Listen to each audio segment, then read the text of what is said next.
Leadership of biomedical lab scientists are threatening to shut down all medical laboratories, including private ones, as their strike enters day 4. The group has intensified its strike action and suspended lab operations, including testing of blood samples in major hospitals across the country. And this afternoon, I do have Elisha Labin-Ketia, president of the Medical Scientists Society of Ghana. We're looking at the strike action by their association.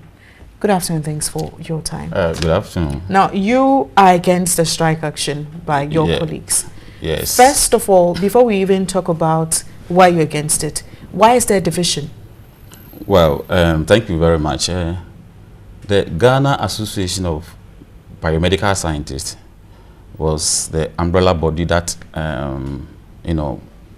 comprise the biochemists, biological scientists, lab technologists.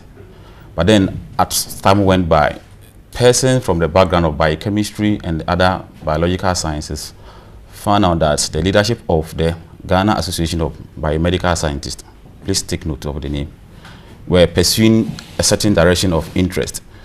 Several meetings between the leadership could not resolve the matter.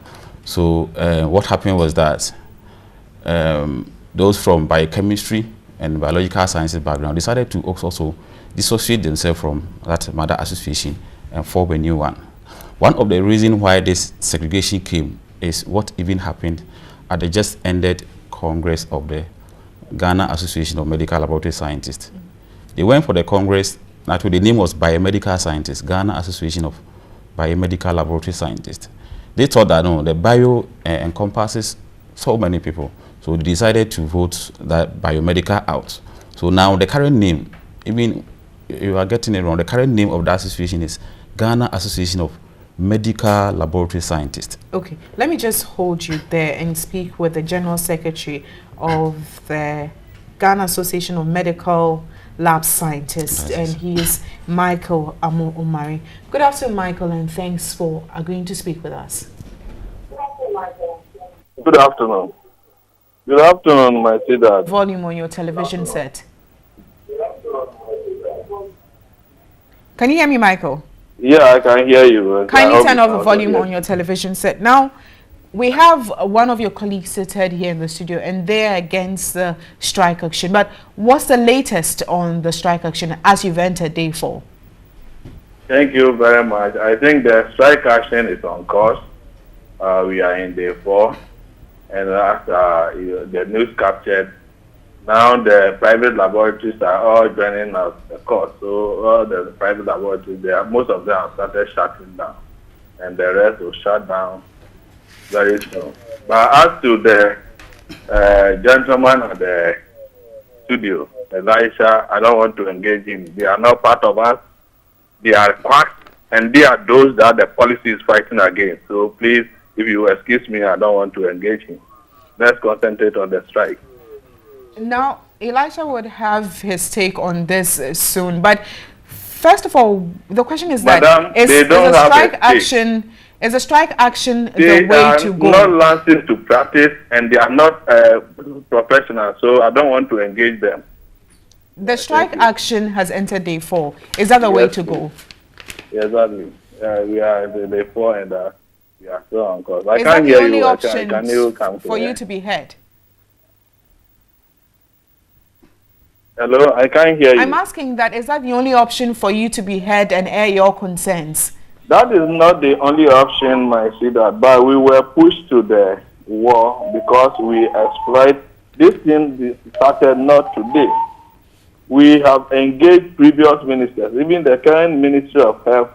We started engaging the last year, January 2015, to the extent that they even asked us to look for sponsorship to organize stakeholders meeting, which we did on June 24th at the Rata Hotel, 2015. So all these things, a lot of things have gone on, but it looks as if the ministry has closed their ears to the program. They just don't want to listen. That is why we are saying that for now we are not going to engage on this until the policy document we are asking for is large. The absence of the policy document to support the existing laws is what has allowed Elisha and his group to make the noise that they are making. Okay, now if still, those documents are in place, while you still we wouldn't have insist people on, like this. while you still insist on mentioning Elisha and his association, and you call them quacks, I think he's here and he should respond to it. Elisha, he's calling you your association as quacks, and how do you defend this? It's unfortunate. Michael is profession. Michael, you've had your take, so can you give him the opportunity to explain himself? You know, this. Just hold on there. This is what we are talking about. It's unfortunate Michael was talking about this. I was in practice even before the law came, and I have my license. I'm duly licensed. Likewise, so many of our members, they are all licensed. But like I told you, when you come to the laboratory, it's a field which encompasses several sciences that come together from several university background. This association, with the one I mentioned, chose to promote those from medical laboratory technology background and to the disadvantage of the biochemists and biological sciences. That's Mr. Omari's association. Mr. Omari's association. Meanwhile, or even as I speak right now, some of our people pay dues. They are licensed by the council and they pay dues to Omari's association. So this is why there was need to form the MSSG, Medical Scientific Society of Ghana, to promote our own interest. I'm shocked he is calling us quack. I can even laugh about that.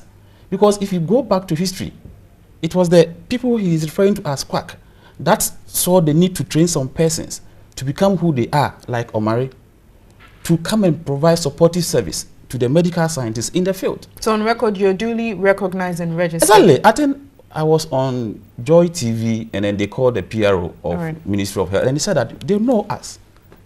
Okay, Mr. Omari, now back to our earlier conversation about the strike action. When was the last time you interacted with the various agencies you're in tune with, and what was the outcome? The main agency, that is the Ministry of Health, since we called the strike, they have not interacted with us. We only received a letter which is inviting a representative of RS to a meeting on 26th, that is tomorrow. But we have not had any interaction with them. But we received a letter from Labor Commission, which we have referred to our council, and then that is where we have had interaction with our councils and our labor consultants, and we are still engaging them. And you're hoping to make some headway? It depends on the advice or the counsel that our consultants will bring. Okay, now before I let you go, Elisha rightly mentioned here in the studio in response to some of the allegations you did make that some of his members who are also in your team or association pay dues. Is that the case? Although you call them quacks. What happened is this. Before the advent of the Health Profession Regulatory Act 857, people like people with different backgrounds, as he's mentioning, were working in the laboratory. Though most of them, their training does not permit them to work in the medical laboratory. They can work in science laboratories. Science laboratories are different from medical laboratories. So because there was no law, no regulation, most of them found their way into the laboratories. Mr. Omari, you haven't answered my question. That explanation has been given clearly. I'm just asking that, is it true that some members of this association, also part of yours, also pay dues? This is what I'm arriving at. That when the law came, when the law was passed, it permitted those who are already practicing to license, and then still that those who are already practicing have to be licensed and work, because it is not retrospect to stagnant. But going forward, it will not allow any of such group to enter into the profession. So true, some of those who were earlier on practicing before the law came have been licensed and they are practicing and they are not causing any problem. And they pay dues to your association. It is those who are trying to break the front who are creating the problem. But they pay dues to your association. those who are our members, who are practicing and have registered, those who are our members are paying dues to us. But if they are not our member, you will not pay dues.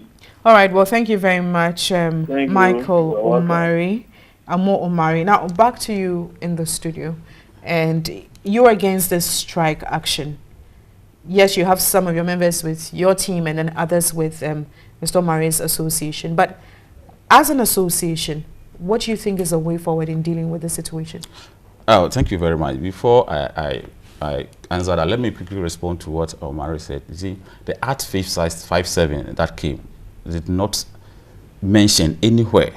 There are 24 sections under Part 1 of Act A57, which established the Allied Health Professional Council, a regulatory body. It did not stated anywhere that a person with specific qualification in medical laboratory technology should go through the procedure to be licensed. This is the procedure. You finish your 4-year degree program. 2, you do 1-year clinical internship in the laboratory. And then 3, you write a professional examination. Omari's association and the council are in bed. And then they are preventing those from the background of biochemistry from even going through the procedure. Some are saying that if they allow us to write the exams, we will pass. Okay. See the point. But back to the question you asked, we believe that the ministry has said they are going to put up a team to actually look at the document again. This document we are talking about, Omari and his people, we believe that they have expunged our names from those documents. And but in this, let's go back straight to the point that how can this problem be dealt with? Because of time, we'd have to quickly... We will have to, I mean, all of us, all the stakeholders must be called to a table. And then we look at the issue. We look at the final document, where it is skewed, we correct it. Okay. That is it. All right. Well, thank you very much.